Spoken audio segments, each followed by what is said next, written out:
Ruth గ్రంథం 2వ అధ్యాయం 12వ వాక్యం చదువుదాం. యెహోవా నీవు చేసిన దానికి నీకు ప్రతిఫలమిచ్చును. ఇశ్రాయేలీల దేవుడైన యెహోవా రెక్కల క్రింద సురక్షితముగా ఉండునట్లు నీవు వచ్చితివి. ఆయన నీకు సంపూర్ణమైన బహుమానమిచ్చునని ఆమెకు ఉత్తరమిచ్చెను. దేవునికి మహిమ కలుగును గాక. మరి ప్రభునందు ప్రియులరా, ఈరోజు ప్రభు సన్నిధిలో మనందరం కూడా ఈ రీతిగా ప్రభుని స్తుతించటానికి, ఆరాధించటానికి, గణపరచటానికి దేవుడు మనకి చాలా చక్కటి సదవకాశాన్ని ఇచ్చారు. అందుని బట్టి ఒకసారి స్తోత్రాలు చెల్లించండి, చప్పట్లు కొడుతూ. హల్లెలూయా. ఎంతోమంది కాలగర్భంలో కలిసిపోయారు కదండి ఈ వారం తిరిగి వచ్చేటప్పటికి. కానీ నిన్ను, నన్ను, మనలను ఆయన సజీవమైన రెక్కల నీడలో, చేతి నీడలో ఏమండి ఆయన మనల్ని కాపాడారు. హల్లెలూయా. వాక్యంలో ఉంది కదా, మహోన్నతిని చాటున నివసించువాడే సర్వశక్తుని నీడను విశ్రమించువాడు అన్నట్లుగా మరి రోజున ప్రభు మనల్ని ఆయన చేతి నీడలో దాచుకున్నారు. దేవునికి స్తోత్రం. ఆయన చేతి నీడలో దాచుకున్నారు. అందుని బట్టి దేవాతి దేవునికే మహిమ కలుగును గాక. మంచిది, చదువుకున్న వాక్యాన్ని వివరించుకుందాం. ఎంతమంది వాక్యం వినటానికి ఆసక్తి కలిగి ఉన్నారు? ఓకే ఓకే ఓకే దేవుడు మీ అందరిని దీవించును గాక.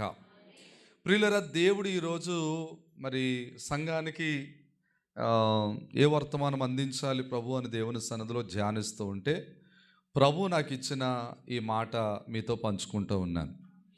ఏంటి అంటే, దేవుడు ఇక్కడ మనతో మాట్లాడుతూ ఇట్లా అంటున్నాడు. ఏమనంటే, యెహోవా నీవు చేసిన దానికి ప్రతిఫలం ఇచ్చును. 2, ఇశ్రాయేలీలు దేవుడైన యెహోవా రెక్కల క్రింద సురక్షితముగా ఉండినట్లు నువ్వు వచ్చావు. 3, ఆయన నీకు సంపూర్ణమైన బహుమానం ఇచ్చును. దేవునికి స్తోత్రం. 3 విషయాలు ఇక్కడ రాయబడ్డాయి. సమయాన్ని బట్టి 3 విషయాలు అయితే 3 విషయాలు, లేదంటే ఒక విషయం అయితే ఒక విషయం ధ్యానం చేద్దాం ఈరోజు. స్తోత్రం చెప్పండి. గత వారం మనం నేర్చుకున్న పాఠం ఎవరి యందు దేవుడు ఆనందిస్తాడు అనే మాట మీద మనం ధ్యానం చేసాం కదా. ఆయన యందు భయభక్తులు గల వారిని బట్టి ఆనందిస్తున్నాడని. 2, ఆయన కృప కొరకు కనిపెట్టు వారి యందు ఆనందిస్తున్నాడని నేర్చుకున్నాం. ఈరోజు ప్రియులరా, దేవుడు ప్రియులరా మనము చేసిన దానికి ప్రతిఫలమిచ్చును అనే వాక్యాన్ని బట్టి మనం నేర్చుకుందాం. గట్టిగా స్తోత్రం చెప్పండి. మంచోళ్ళందరూ స్తోత్రం చెప్పండి. మంచిగా స్తోత్రం చెప్పండి. Very good. ప్రియమైన వారులరా, యెహోవా నీవు చేసిన దానికి నీకు ప్రతిఫలం ఇస్తాడు. ఆయన రెక్కల క్రింద సురక్షితముగా ఉండినట్లు నువ్వు వచ్చావు. మనం చేసినది ఏదైనా సరే, అది మంచి పనైనా, అది చెడ్డ పనైనా, అది ఇతరులకు చేసే మంచైనా, అది చెడైనా, ఏదైనా సరే చేసిన పనిని బట్టి దేవుడట మనకు ప్రతిఫలం ఇస్తాడటండి. చేసిన పనిని బట్టి అంటే మనకి జీతం ఉంది. మనకి జీతం లేదు అనుకోవద్దు, జీతం ఉంది. మంచి చేసినా జీతం ఉంది, చెడు చేసినా జీతం ఉంది. మంచి తలపెట్టినా జీతం ఉంది, చెడు తలపెట్టినా జీతం ఉంది. వారి వారి పనిని బట్టి జీతం వస్తుంది వారికి. వారి వారి పనిని బట్టి వారికి బహుమానం వస్తుంది. వారి వారి పనిని బట్టి వారికి దేవుడు ఇవ్వాల్సిన గిఫ్ట్ ఇస్తాడట. దేవునికి స్తోత్రం. ఇక్కడ నీవు చేసిన దానికి దేవుడు నీకు ప్రతిఫలమిచ్చును. దేవునికి స్తోత్రం. మనము ఈ రోజున వాక్యాన్ని బట్టి కొన్ని విషయాలు, కొన్ని పనులు చేద్దామని నేర్చుకుందాం. బైబిల్లోంచే కొన్ని పనులు చేద్దామని నేర్చుకుందాం. బైబిల్లో కొందరు చేసిన పనులు మనం కూడా చేద్దామన్న వాళ్ళు స్తోత్రం చెప్పండి. హల్లెలూయా. మొదటిగా బైబిల్ గ్రంథంలో ఒక ఆవిడ ఉంది. ఆవిడ చాలా వేదనలో ఉంది, చాలా బాధలో ఉంది, చాలా దుఃఖంలో ఉంది. అయితే ఆ బాధలో, ఆ ఆవేదనలో, ఆ దుఃఖంలో ఉన్న ఆ సహోదరి ప్రియులరా చాలా వేదన చెందుతూ ఒక రోజున దేవుని మందిరానికి వచ్చింది. స్తోత్రం చెప్పండి. దేవుని మందిరానికి వచ్చింది, దేవుని సన్నిధికి వచ్చింది, ఆయన సన్నిధిలోనికి వచ్చింది. ఆయన సన్నిధిలో ప్రియులరా చక్కగా ఆవిడ మోకరించి ఏం పెట్టుకుందో తెలుసా? ఉపవాసం పెట్టుకుందట. దేవునికి స్తోత్రం చెప్పండి. మొదటి సమూయేలు గ్రంథంలోకి వెళ్దామా? మొదటి సమూయేలు గ్రంథము 1వ అధ్యాయం చూడండి అమ్మా. మొదటి సమూయేలు గ్రంథం 1వ అధ్యాయము 8వ వచనం. ఆమె పెనిమిటి అయిన ఎల్కానా, హన్నా, నీవెందుకు ఏడ్చుచున్నావు? నీవు భోజనం మానుట ఎలా? నీకు మనోవిచారం ఎందుకు కలిగింది? 10 మంది కుమారుల కంటే నేను నీకు విశేషమైన వాడను కానా అని ఆమెతో చెప్పుచు వచ్చాను. తర్వాత 10వ వచనం. బహు దుఃఖాక్రాంతురాలై వచ్చి యెహోవా సన్నిధిని ప్రార్థన చేయుచు బహుగా ఏడ్చుచు. దేవునికి స్తోత్రం చెప్పండి. ఈమె ఉపవాసము అనే పని చేస్తుంది. మన మూలవాక్యం ఏంటి? నువ్వు చేసిన దానికి దేవుడు నీకు ప్రతిఫలము ఇచ్చును. ఈ తల్లి ఏం చేస్తుందంటే ఉపవాసము చేస్తూ ఉందట, ఉపవాసం ఉంటూ ఉందట. ఉపవాసం ఎందుకు ఉంటుందంటే తన కష్టాలను బట్టి, తన బాధలను బట్టి, తనకున్న ఇబ్బందులను బట్టి, తనకున్న ఆ పరిస్థితులు తారుమారుగా ఉన్నటువంటిని బట్టి ఈ బిడ్డ ఏం చేస్తుందంటే ఉపవాసం ఉండి దేవుని సన్నిధిలో కనిపెడుతూ ఉంది. దేవునికి స్తోత్రం. దేవునికి ప్రార్థన చేస్తూ ఉంది, దేవుణ్ణి అడుగుతూ ఉంది. అయ్యా, నేను ఇదిగో సంతానం లేని దానిగా ఉన్నాను. ఊరు వారందరూ నన్ను వేరుగా చూస్తున్నారు, నన్ను చాలా ప్రక్కన పెట్టారు, వెలిచూపు చూస్తున్నారు. నాకు సంతోషం లేదు, నాకు ఆనందం లేదు, నా మనసులో దుఃఖమే ఉంది, నాకు చాలా వేదన ఉంది, చాలా దుఃఖపడుతున్నాను, చాలా బాధపడుతున్నాను. ఈ బాధ నుంచి నన్ను విడిపించు ప్రభు అని ఆమె ఏ పని చేస్తుందంటే ఉపవాసము పెట్టుకొని దేవుని సన్నిధిలో గోజులాడే పని చేస్తుంది, ప్రార్థన చేసే పని చేస్తుంది, ఉపవాసముతో దేవుని సన్నిధిలో అడుగుతూ ఉంది. దేవా, నేను ఉపవాసం ఉన్నానయ్యా, దయచేసి నా ఉపవాసమును చూడవా అని ఆమె ఉపవాసము చేస్తూ ఉంది. దేవునికి స్తోత్రం.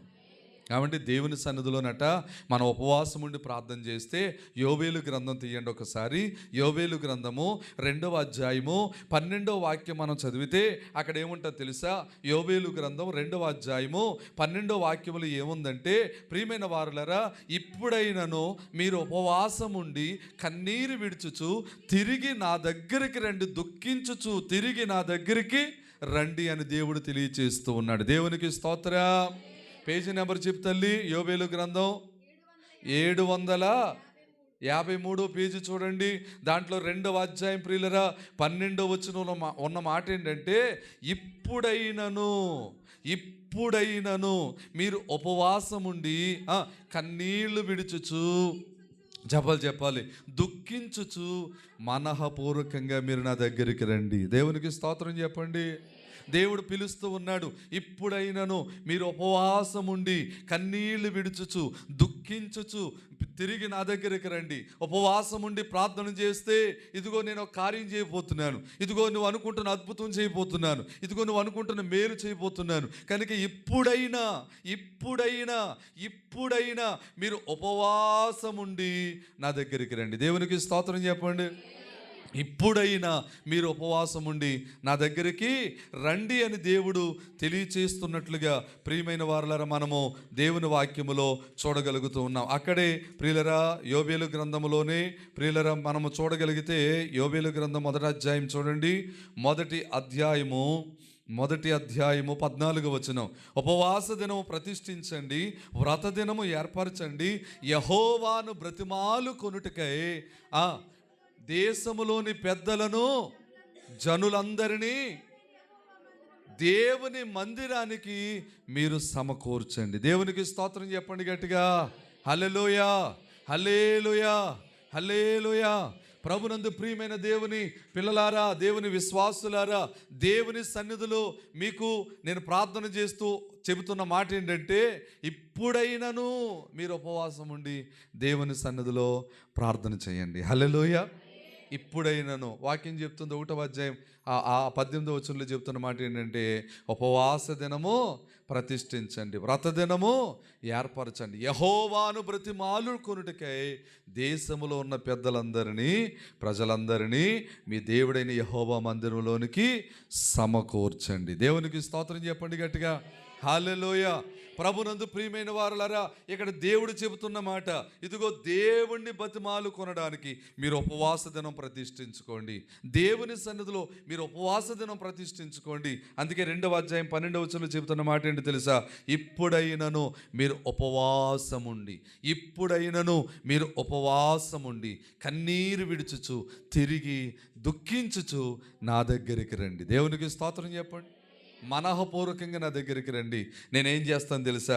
మీ జీవితంలో గొప్ప కార్యాలు చేస్తాను. 21వ వచనం చదువుదాం.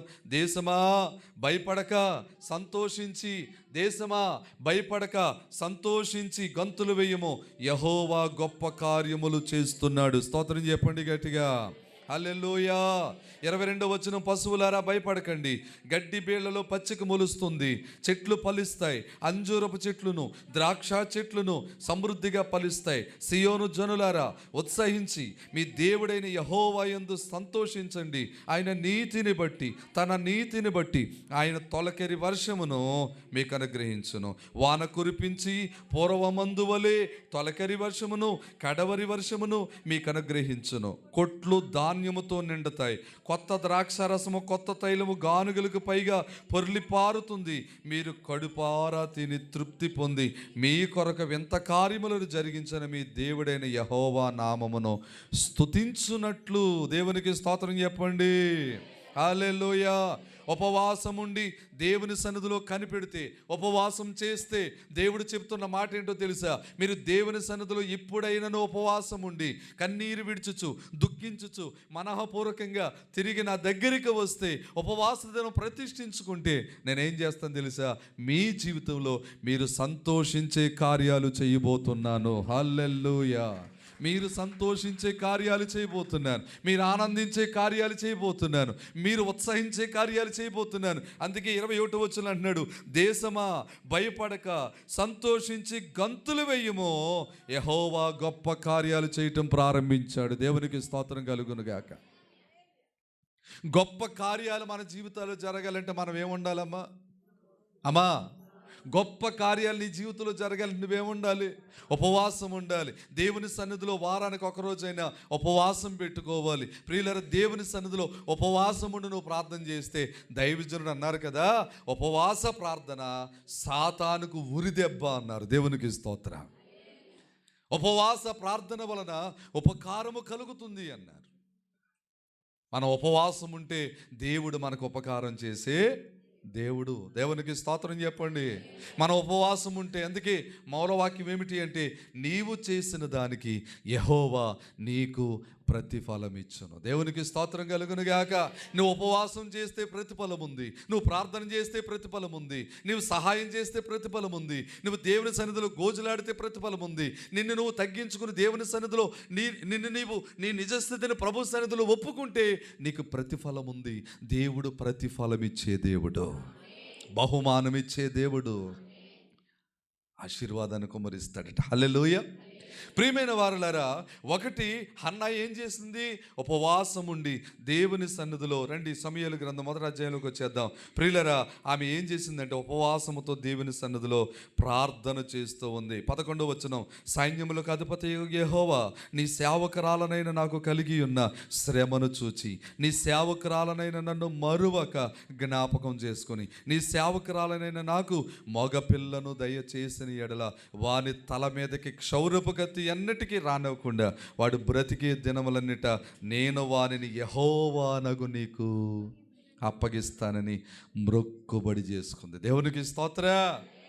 ప్రియమైన వారులారా, ఆమె ఉపవాసం ఉంది, 2 ప్రార్థన చేసింది, 3వది దేవునికి మ్రొక్కుబడి చేసుకుంటుంది. నువ్వు నాకు బిడ్డనిస్తే ఆ బిడ్డను నీ సేవకి ఇచ్చేస్తా, నువ్వు నాకు ఒక మగపిల్లని దయచేయి, నా ఆశ ఏంటో తెలుసా, నా ఆలోచన ఏంటో తెలుసా, నా బాధ ఏంటో తెలుసా, ఇదిగో ప్రజలందరూ నా మీద నిందేశారు, ప్రజలందరూ నన్ను ఇలాగంటున్నారు అలాగంటున్నారు, ఇదిగో బిడ్డలేంది అంటున్నారు, ఆ నింద నా నుంచి తీసే ప్రభువా, ఆ బాధ నాలోంచి తీసే ప్రభువా అని దేవుని సన్నిధిలో ఆ కార్యము జరగడం కోసం ఆ బిడ్డ ఏం చేస్తుందంటే అండి, చెప్పాలి, ఉపవాసం ఉంది, ప్రార్థన చేస్తుంది, దేవుని సన్నిధిలో మ్రొక్కుబడి చేసుకుంటా ఉంది. దేవునికి స్తోత్రం. యెహోవా నీవు చేసిన దానికి ప్రతిఫలం ఇచ్చును.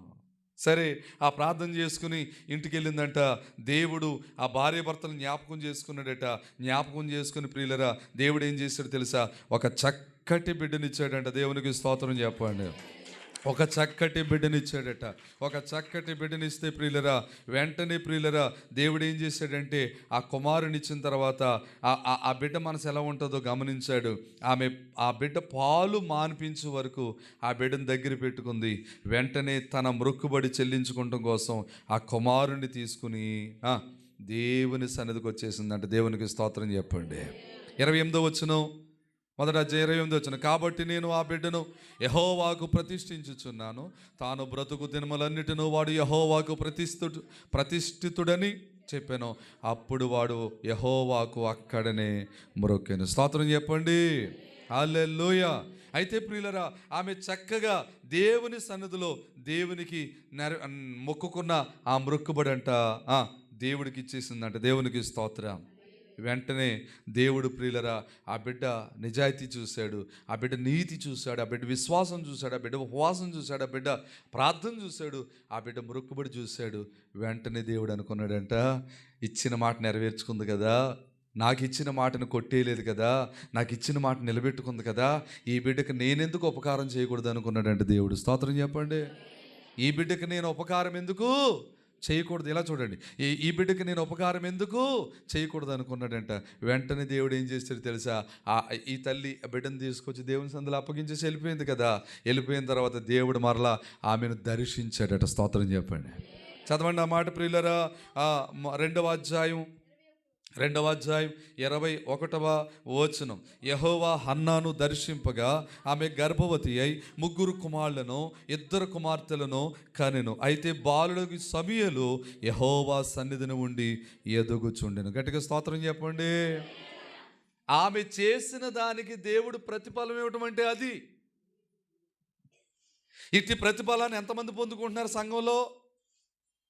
ఇట్టి ప్రతిఫలాన్ని ప్రియులరా ఎంతోమంది దేవుని సన్నిధిలో ప్రతిఫలంగా పొందుకుంటున్నారు?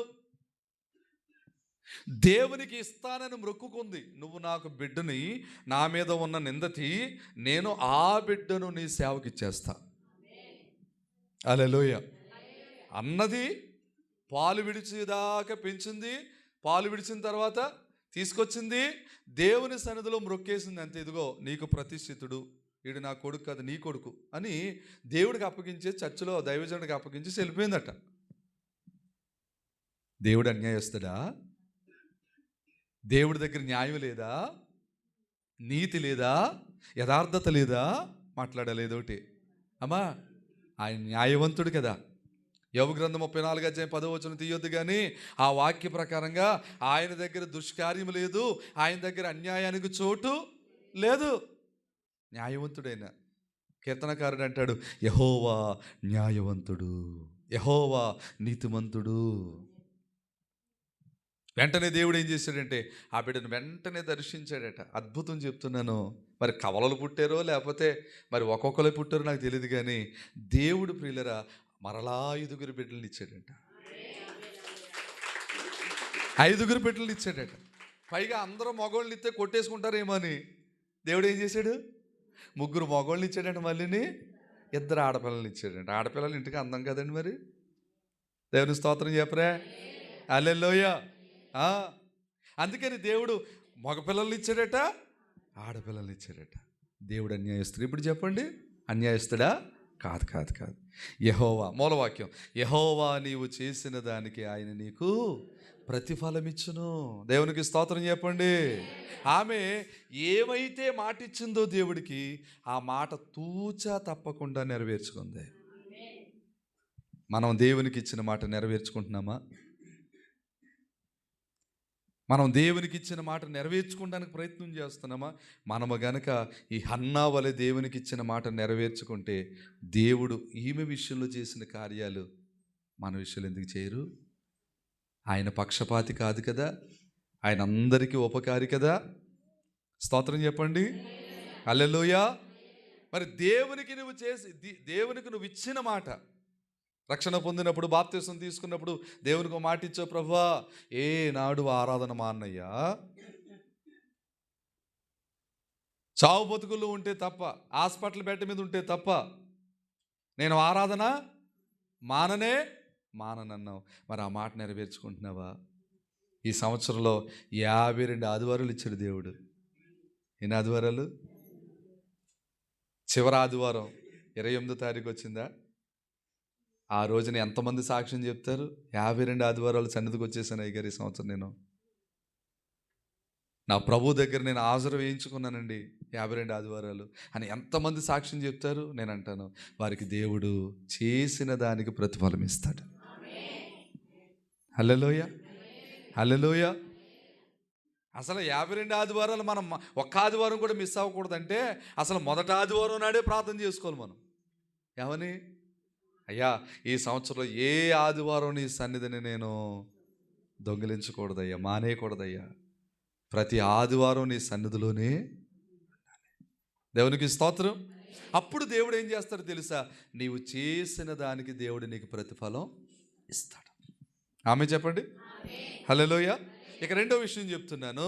రెండో విషయం, ప్రియమైన వారలారా, సమూయేలు మొదటి గ్రంథంలోనే 7వ అధ్యాయం చూడండి. 7వ అధ్యాయం 9వ వచనం చూడండి. ఈ సమూయేలు గారు పెద్దోడైపోయాడు, ప్రవక్త అయిపోయాడు, న్యాయాధిపతి అయిపోయాడు. ఇప్పుడు ప్రజలందరికీ న్యాయం తీర్చే పెద్ద అయ్యాడు. ఇప్పుడు ఈయన గొప్ప ప్రవక్త, పాస్టర్ గారు. ఇప్పుడు ఈయన దగ్గరికి ప్రజలు వచ్చి మాట్లాడుతున్న మాట 8వ వచనం, మన దేవుడైన యెహోవాను ఫిలిష్తీయుల చేతిలో నుండి మనల్ని రక్షించున్నట్లుగా మా కొరకు ఆయనను ప్రార్థన చేయటం మానవద్దని సమూయేలు నొద్ద ప్రజలు మనవి చేసిరి. హల్లెలూయా. దైవజనుడి దగ్గరకు వచ్చి ప్రజలు అంటున్నారు, అయ్యా, శత్రువులు మా మీద గెలుపొందకుండా, శత్రువులు మమ్మల్ని అణిచివేయకుండా, శత్రువుల చేతులు మేము ఓడిపోకుండా దేవుడు మా శత్రువుల మీద మాకు జయం ఇవ్వాలని అయ్యా మీరు ప్రార్థన చేయని అంటున్నారు ఇశ్రాయేలీలు. అప్పుడు దైవజనుడు ఏం చేశాడు? 9వ వచనం, సమూయేలు పాలు విడువని ఒక గొర్రె పిల్లను తెచ్చి యెహోవాకు సాష్టాంగ బలిగా అర్పించి ఇశ్రాయేలీల పక్షమున యెహోవాను ప్రార్థన చేయగా యెహోవా అతని ప్రార్థన అంగీకరించాను. దేవునికి స్తోత్రం చెప్పండి. ఇప్పుడు దైవజనుడు ఈ ప్రజలందరి పక్షంగా ప్రార్థన చేస్తుంటే దేవుడు ఏం చేశాడు తెలుసా? ఆ ప్రార్థన దేవుడు అంగీకరించాడట. నువ్వు చేస్తున్న ప్రార్థన దేవుడు ఆలకిస్తున్నాడా? నువ్వు చేస్తున్న ప్రార్థన దేవుడు అంగీకరిస్తున్నాడా?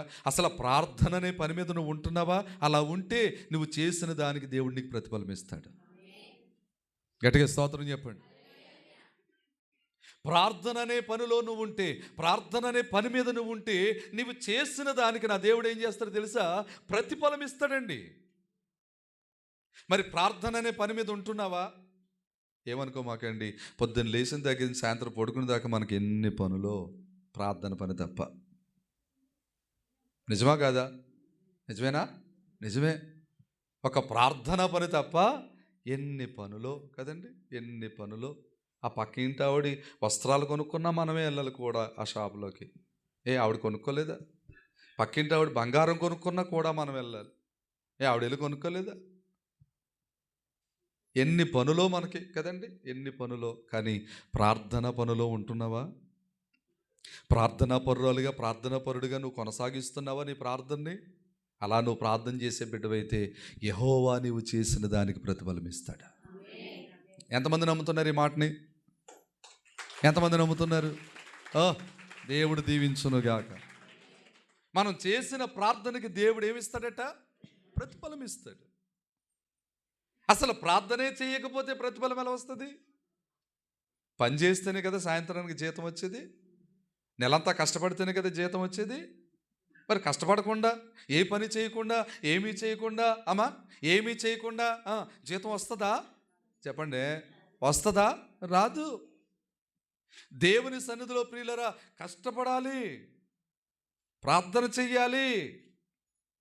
ఇశ్రాయేలీయులు వచ్చి అంటున్నారు, అయ్యా శత్రువులు వచ్చారు మా మీదకి యుద్ధానికి, మీరు ప్రార్థన చేయండి. దేవుడు జయం ఇవ్వాలంటే దైవజనుడు ప్రార్థన చేయటం ప్రారంభించాడు. స్తోత్రం చెప్పండి. హల్లెలూయా.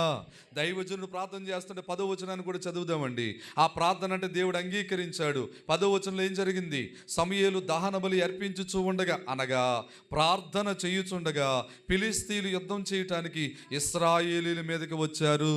అయితే యెహోవా ఆ దినమున ఫిలిష్తీయుల మీద మీద మెండుగా ఉరుములు ఉరిమించి వారిని తారుమారు చేయగా వారు ఇశ్రాయేలీల చేత ఓడిపోయారు. గట్టిగా శత్రువుకి అపజయమండి. దేవుని బిడ్డలకి ఎప్పుడు జయమే. హల్లెలూయా. మన యేసయ్యకి ఎప్పుడు జయమే. యేసయ్య బిడ్డలకి ఎప్పుడు జయమే. శత్రువులకు అపజయం. శత్రువు ఎవరు? అమ్మా, మన ఇంటి పక్క వాళ్ళు అనుకునేరు, తప్పు. మా ఇంటి పైన ఉన్న పోర్షన్ వాళ్ళు కాదు, మీ ఇంటి కింద పోర్షన్ కాదు, ఆ సైడ్ వాళ్ళు కాదు, ఈ సైడ్ వాళ్ళు కాదు, వెనకాల ఇల్లు కాదు, ఎదురింటోళ్ళు కాదు, మరెవరో? అయ్యగారు అన్నారు, శత్రువగు సైతాను నన్ను మిత్రుజేయును నాయన. ఎవరు శత్రువు అంట? సైతానంట. సైతాను మన శత్రువు. వాడిని ఓడించాలి ప్రార్థనలో, వాడిని ఓడించాలి ప్రార్థనలో. దైవజనులు తండ్రి దేవదాసయ్య గారు ప్రార్థన చేస్తూ అన్నారు, ప్రభువా ఇదిగో మనుష్య జాతిని బట్టి మనుషులుగా పుట్టిన ప్రతి ఒక్కరూ మా స్నేహితులేనైనా, మాకెవ్వరూ శత్రువులు కాదు ప్రభువా, వారందరి క్షేమం కోసం ప్రార్థన చేస్తున్నాం అన్నారంట అయ్యగారు. ఒకసారి చప్పట్లు కొట్టండి దేవుడికి, దేవునికి చప్పట్లు కొట్టండి సార్. అసలు ఎలా ప్రార్థన చేసేవాళ్ళు ఎవరున్నా ఉంటారా? శత్రువు ఎవరున్నా ఉంటారని వాళ్ళు నాశనం అయిపోవాలి, వాళ్ళు తేలిపోవాలి, వాళ్ళు మునిగిపోవాలి, వాళ్ళు కొట్టాడిపోవాలి, అలాగే ఇలాగంటారు కొంతమంది. అసలు వాళ్ళ క్షేమం కోసం నువ్వు ప్రార్థన చేస్తే అదే గొప్ప క్రిస్మస్. దేవుని స్తోత్రం. మనం ఇంటికాడ క్రిస్మస్ పెట్టుకుంటే మనం ఎవరికి చెప్పాలో తెలుసా? వాస్తవంగా ఫస్ట్ ఎవరికి చెప్పాలో తెలుసా? మనల్ని ఎవరైతే శత్రులుగా భావిస్తున్నారో వాళ్ళ ఇంటికి వెళ్ళి ఫస్ట్ కార్డు ఇవ్వాలంట, ఫస్ట్ పిలుపు ఇవ్వాలంట. అమ్మ సాయంత్రం మా ఇంటికాడ క్రిస్మస్ ప్రార్థన, పాస్టర్ గారు వస్తున్నారు, క్రిస్మస్ కూటమి పెడుతున్నారు, తప్పనిసరిగా రండి అని కేక్ కట్ చేసి మొట్టమొదటి మొక్క మన శత్రు నోట్లోనే పెట్టాలంట. అది జరగని పని కదండి, మన జీవితంలో జరగాలి. దేవుని స్తోత్రం చెప్పి జరగాలి. మన శత్రువుల కొరకు మనం ప్రార్థన చేయాలి. కానీ మనకి బద్ధ శత్రువైన సైతాను పతనం కోసం మనం ప్రార్థన చేయాలి. అప్పుడు దేవుడు ఏం చేస్తాడో తెలుసా? మన శత్రువుల మీద మనకు విజయాన్ని కలుగజేస్తాడు. ఎంతమంది నమ్ముతున్నారు ఈ మాట? ప్రార్థన చేస్తే ప్రతిఫలం వస్తుందని ఎంతమంది నమ్ముతున్నారు? హల్లెలూయా, హల్లెలూయా, హల్లెలూయా. ప్రియమైన వారలారా, ఇదిగో ప్రజలు వచ్చారు. అయ్యా 8వ వచనంలో వాళ్ళు అంటున్నారు, మా కోసం నువ్వు ప్రార్థన చేయటం మానొద్దయ్యా అంటున్నారు.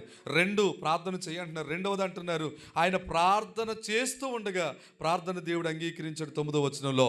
10వ వచనం దగ్గరకు వచ్చేటప్పటికి దైవజనుడు ప్రార్థన చేస్తుండగానే శత్రులు ఎవరైతే వీళ్ళని నాశనం చేయాలని వచ్చారో వాళ్ళ మీదకి దేవుడు ఉరుములను మెండుగా కొమ్మరింప చేసి వాళ్ళ తారుమారై పారిపోయేటట్టు చేశారంట. స్తోత్రం చెప్పండి. తారుమారై పారిపోయేటట్టు దేవుడు చేశాడంట. గట్టిగా స్తోత్రం చెప్పండి, గట్టిగా స్తోత్రం చెప్పండి. హల్లెలూయా. ప్రభునందు ప్రియమైన వారలారా, సమూయేలు గారు చేసిన ప్రార్థనకి దేవుడు ప్రతిఫలం ఇచ్చాడు. ఇప్పుడు సమూయేలు గారు దైవజనుడు కదా, మరి సంఘం ఏం చేయాలి? ప్రార్థనే చేయాలి. అపోస్తల కార్యాలలోనికి రండి ఒకసారి. ఇది చెప్పి నేను ముగిస్తాను. 12వ అధ్యాయం 5వ వచనం. అపోస్తల కార్యాలు 12వ అధ్యాయం, అపోస్తల కార్యాలు 12వ అధ్యాయం 5వ వచనం. పేతురు చెరసాలలో ఉంచబడిను, సంఘమైతే అతని కొరకు అత్యాశక్తితో దేవునికి ప్రార్థన చేయుచూ ఉండెను. స్తోత్రం చెప్పండి. పేతురు గారు చెరసాలలో ఉన్నారటండి. సువార్త ప్రకటిస్తున్నారని పేతురు గారిని తీసుకెళ్ళి ఎక్కడ పాడేశారు? చెరసాలలో పాడేశారట. కానీ చెరసాలలో పాడేస్తే సంఘమంతా కలిసి ఏం చేస్తున్నారంటమ్మా? ఏదోటి చెప్పండి రా. ప్రార్థన చేస్తున్నారట. ఎప్పుడైతే సంఘమంతా కలిసి ఏకకంఠంతో ప్రార్థన చేస్తున్నారో ఈ ప్రార్థన ఎక్కడికి వెళ్ళిందంటే దేవుని సన్నిధికి వెళ్ళిపోయింది. దేవుడు దూతను పంపించారు. ఆ దూత వచ్చింది. పేతురు చెరసాల్లో ఉన్నప్పుడు ఆ సంఖ్యలన్నీ తెంపేసింది దూత. వెంటనే ప్రియులరా పేతురు గారిని బయటకు తీసుకుని వచ్చింది. దేవునికి స్తోత్రం చెప్పండి. సంఘము చేసిన ప్రార్థనకి దేవుడు ఏమిచ్చాడు? ప్రతిఫలం ఇచ్చాడు. హల్లెలూయా. దేవుని బిడ్డగా, దేవుని విశ్వాసిగా, దేవుని జనాంగముగా నువ్వేం చేయాలో తెలుసా? దేవుని సన్నిధిలో ప్రార్థన చెయ్యాలి. స్తోత్రం చెప్పండి. దేవుని సన్నిధిలో ప్రార్థన చెయ్యాలి. ప్రభు సన్నిధిలో ప్రార్థించే వారిగా మనం ఉండాలి. ప్రభు సన్నిధిలో గోజులాడే వారిగా మనం ఉండాలి. ప్రభు సన్నిధిలో విజ్ఞాపన చేసేవారిగా మనము ఉండాలి. దేవునికి స్తోత్రం, హల్లెలూయా. కనుక ప్రభునందు ప్రియమైన వారులారా, సంఘమైతే అత్యాశక్తితో ప్రార్థన చేయగా ప్రతిఫలం దొరికింది.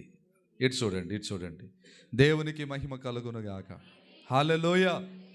కనుక ప్రభునందు ప్రియమైన దేవుని పిల్లలారా, ప్రార్థన ద్వారా ప్రార్థించిన వారికి ఏమొచ్చిందమ్మా? ప్రతిఫలం వచ్చింది. స్తుతించిన వారికి ప్రతిఫలం వచ్చింది, ప్రార్థించిన వారికి ప్రతిఫలం వచ్చింది, ఉపవాసం ఉన్న వారికి కూడా ఏమొచ్చింది? ప్రతిఫలం వచ్చింది. అందుకే ఒక మాట చెప్దాం. కొలస్సీలకు రాసిన పత్రిక 3వ అధ్యాయం, కొలస్సీలకు రాసిన పత్రిక 3వ అధ్యాయం చూడండి, 17వ వాక్యం మనం చదవగలిగితే, కొలస్సీలకు రాసిన పత్రిక అపోస్తలుడైన పౌలు కొలస్సీ సంఘానికి రాస్తూ 3వ అధ్యాయం 17వ వచనం, మరియు మాట చేత గాని క్రియ చేత గాని మీరేమి చేసినను మన ప్రభువైన యేసు ద్వారా తండ్రి అయిన దేవునికి కృతజ్ఞతాస్తుతులు చెల్లించుచు సమస్తమును ఆయన పేరట చెయ్యండి. దేవునికి స్తోత్రం చెప్పండి, హల్లెలూయా. మీరు మాట చేత కానీ క్రియ చేత కానీ మీరేమి చేసినను తండ్రి అయిన దేవునికి మహిమ కలుగునట్లు, తండ్రి అయిన దేవునికి ఘనత కలుగునట్లు, తండ్రి అయిన దేవునికి ప్రభావం కలుగునట్లుగా మీరేం చేసినా సరే ఆయనకి మహిమ వచ్చేటట్లుగా కృతజ్ఞతాస్తుతులు చెల్లించుచు చెయ్యండి. హల్లెలూయా. అందుకే దైవజనుడు అన్నారు, ఏ పని ప్రారంభించినా స్తుతితో ప్రారంభించాలంట. స్తుతి లేనిదే పని ప్రారంభించకూడదు, స్తుతి లేనిదే పని ముగించకూడదు, ప్రార్థన లేనిదే పని ప్రారంభించకూడదు, ప్రార్థన లేనిదే స్తుతి పని ముగించకూడదట. దేవునికి స్తోత్రం. అందుకే మనమేమి చేసి అది మాట చేత కానీ క్రియ చేత కానీ మనమేమి చేసిన ప్రభువైన యేసు ద్వారా తండ్రి అయిన దేవునికి కృతజ్ఞతాస్తుతులు చెల్లించుచూ చేస్తేనట దేవుడు మనము చేసిన దానికి ప్రతిఫలం ఇస్తాడు. మనం చేసిన దానికి ఏమిస్తాడమ్మా?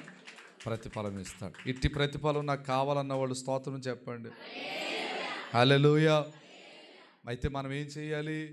ఉపవాసం ఉంటే ప్రతిఫలం, 2 ప్రార్థన చేస్తే ప్రతిఫలం, 3 స్తుతి చేస్తే ప్రతిఫలం. కనుక మనం ఏం చేసినా మనం చేసిన దానికి దేవుడు ప్రతిఫలము ఇస్తున్నాడు. స్తోత్రం చెప్పండి. మనం చేసిన దానికి దేవుడు ప్రతిఫలం ఇస్తున్నాడు. మనం చేసిన దానికి ప్రతిఫలం కావాలంటే తర్వాత ఇంకో మాట ఏంటి? సమస్తమును ఆయన పేరట చేయాలి. రూతు గ్రంథంలోకి వచ్చేస్తే, యెహోవా రెక్కల క్రింద సురక్షితముగా ఉండినట్లు నువ్వు వచ్చావు. దేవునికి స్తోత్రం చెప్పు. యెహోవా రెక్కల క్రింద సురక్షితంగా ఉండినట్లు వచ్చావు. ఆయన నీకు సంపూర్ణమైన బహుమానం. దేవునికి స్తోత్రం చెప్పండి. సంపూర్ణమైన బహుమానం ఇచ్చే దేవుడు మన దేవుడు. సంపూర్ణంగా బహుమానం ఇచ్చే దేవుడు మన దేవుడు. కనుక బహుమానం పొందటానికి, ప్రతిఫలం పొందటానికి దేవుని సన్నిధిలో ఉపవాసం ఉండి ప్రార్థన చేద్దాం. 2వది ప్రార్థన చేద్దాం. 3వది స్తుతిందాం. దేవుడిచ్చే గొప్ప ప్రతిఫలాన్ని పొందుకుందాం. అట్టి కృప దేవుడు మనందరికీ దయచేయునుగాక.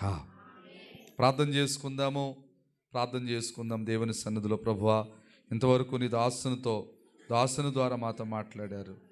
యెహోవా నీవు చేసిన దానికి నీకు ప్రతిఫలం ఇచ్చును అనే మాట చెప్పారు.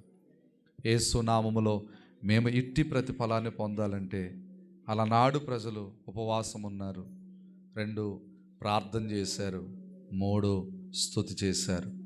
మేము కూడా ఇలాగే ఉపవాసము ఉండి ప్రార్థన చేసి స్తుతించే కృప మాకు దయచేయండి.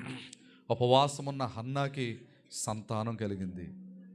ప్రార్థన జరగగా నాయనా సమూయేలు ప్రార్థించగా శత్రువుల మీద ఉరుములు మెరుపులు పడ్డాయి ప్రభువా. వారు తారుమారే పారిపోయారు.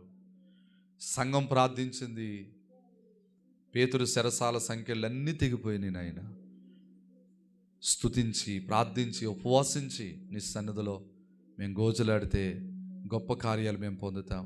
అట్టి గొప్ప కార్యాలు పొందుకోవాలనైనా మేము అట్టి కృపలోనికి మేము రావాలి ప్రభు అని దేవుని సన్నిధిలో ప్రార్థన చేద్దాం. దయానిధివైన మా ప్రియ పరలోకపు తండ్రి, మీకే వందనాలు స్తోత్రాలు చెల్లిస్తూ ఉన్నాం.